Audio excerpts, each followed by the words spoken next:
Hello everyone, assalamu alaikum. This is Usman and welcome back to another video. So today we're going to learn the most important topic in Python, and that is function. So no more talk, let's jump on to the video.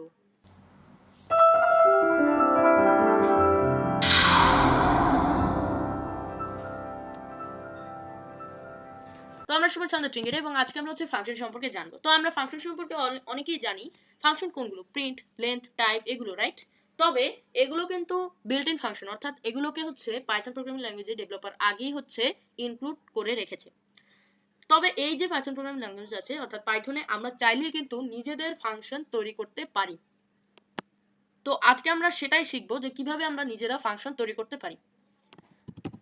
Deaf, এটার মানে হচ্ছে define. এটার মাধ্যমে আপনি হচ্ছে ফাংশনটা create করছেন।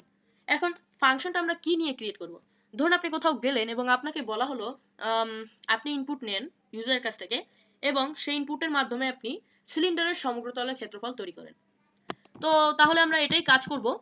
এবং যেহেতু পাইথন প্রোগ্রামিং ল্যাঙ্গুয়েজে কোনো হচ্ছে সিলিন্ডারের জন্য, অর্থাৎ সিলিন্ডারের সমগ্রতলের ক্ষেত্রফল বের করার জন্য কোনো ফাংশন নেই, বিল্ট ইন ফাংশন, তাই আমরা নিজেরা ফাংশন তৈরি করব এবং লাস্টে গিয়ে জাস্ট কল করব এবং এক ক্লিকে আমাদের সকল কাজ হয়ে যাবে। তো আমরা এখানে ডেফ লিখলাম, মিন্স ডিফাইন। এরপরে আমরা একটা ভেরিয়েবল নিলাম, ভেরিয়েবলের নাম আমরা সিলিন্ডারই রাখলাম এবং এখানে একটা ব্র্যাকেট দিলাম। এই ব্র্যাকেটের মধ্যে আমরা যে ভ্যারিয়েবলটা বা যে জিনিসটাই রাখবো সেটা হবে একটা প্যারামিটার। তো আমরা একটা কাজ করি, আমরা এখানে যেহেতু আমরা হচ্ছে সিলিন্ডারের সমগ্রতলের ক্ষেত্রফল বের করছি, তো তার জন্য আমাদের পাই এর মান লাগবে। তো আমরা পাই এর মান জাস্ট 3.14 রেখে দিই, যেহেতু এটা আনচেঞ্জেবল, কখনো চেঞ্জ হয় না। এবং এটাকেই হচ্ছে আমরা প্যারামিটার হিসেবে এখানে রেখে দিই। ওকে, এখন আমাদের কি কাজ? এখন আমরা হচ্ছে ইউজারের কাছ থেকে হচ্ছে কি চাবো? আমাদের নাম্বার চাবো, যে আপনি আপনার যে সিলিন্ডারের ক্ষেত্রফল আপনি বের করতে চাচ্ছেন, তাহলে নাম্বারটা বলুন কত। তো আমরা এটাকে ফ্লোট নাম্বার নিব, কারণ এটা ফ্লোটেও হতে পারে। নাও এখন হচ্ছে আমরা এখানে তার কাছে চাবো, তো আমরা লিখি এন্টার দি রেডিয়াস হাইট। এবং এখন আমাদের যে কাজটা করতে হবে সেটা হচ্ছে আমাদের সূত্রটা লিখতে হবে। তো আমরা প্রথমে রিটার্ন লিখবো। রিটার্নের কারণে কি হবে? আমরা যে জিনিসটাই এখানে লিখবো ওই জিনিসটাই আমরা যখন কল করব ফাংশনটাকে, ওইটা আউটপুটে হচ্ছে শো হবে। তো আমরা রিটার্ন করব কি? আমাদের সূত্রটা, কারণ এই সূত্রের মাধ্যমেই তো হচ্ছে সিলিন্ডারের সমগ্রতলের ক্ষেত্রফল আসবে। তো সূত্র কি? 2 ইন্টু পাই, এরপরে ইন্টু হচ্ছে রেডিয়াস, তো আমরা রেডিয়াস লিখি, রেডিয়াস, এবং তারপরে আবার কি ইন্টু ব্র্যাকেট, এবং এর মধ্যে আমরা কি রাখবো?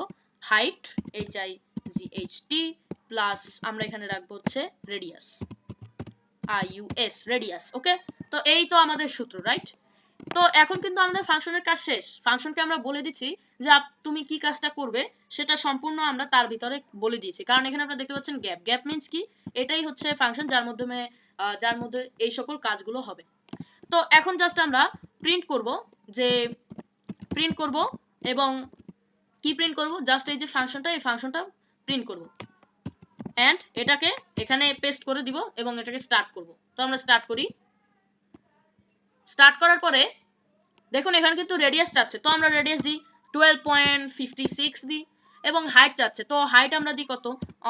8.5 দিই। স্টার্ট করি।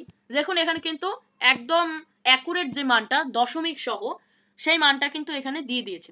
এখন ধরুন আপনি চাচ্ছেন যে আপনি জাস্ট এখানে দুটো সংখ্যা শো করতে চান, এতগুলো সংখ্যার কোনো প্রয়োজন নেই। এজন্য আপনি যে কাজটা করতে পারেন সেটা হচ্ছে রাউন্ড ফাংশনের ইউজ করতে পারেন।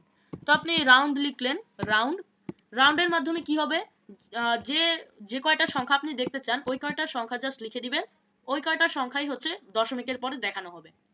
তো আপনি এরকম রাউন্ড ফাংশন লিখলেন এবং এই যে ব্র্যাকেটটা এইখানে কমা 2 লিখবেন। ধরুন আপনি দুটো সংখ্যা চান তো 2 লিখবেন, তিনটা সংখ্যা চাইলে 3 লিখবেন। ওকে, তো আমি এখানে স্টার্ট করি। এবার দেখবেন হচ্ছে এখানে জাস্ট দুটাই আসবে। তো আমি এখানে লিখলাম 12.56, স্টার্ট করি, এবং হাইট এখানে লিখি হচ্ছে 8.5, আগেরটাই লিখলাম। এবং দেখুন এখানে কিন্তু জাস্ট আমাদের দশমিকের পরে কি দুটো সংখ্যাই এসেছে। তো আপনারা নিশ্চয়ই বুঝতে পারলেন যে কিভাবে আমরা ডিফাইন অর্থাৎ ফাংশনের ইউজ করতে পারি, কিভাবে আমরা সেটাকে কল করে আউটপুট আনতে পারি। আজকের ভিডিও এই পর্যন্তই। সকলকে ধন্যবাদ ভিডিওটি লাস্ট পর্যন্ত থাকার জন্য। আসসালামু আলাইকুম।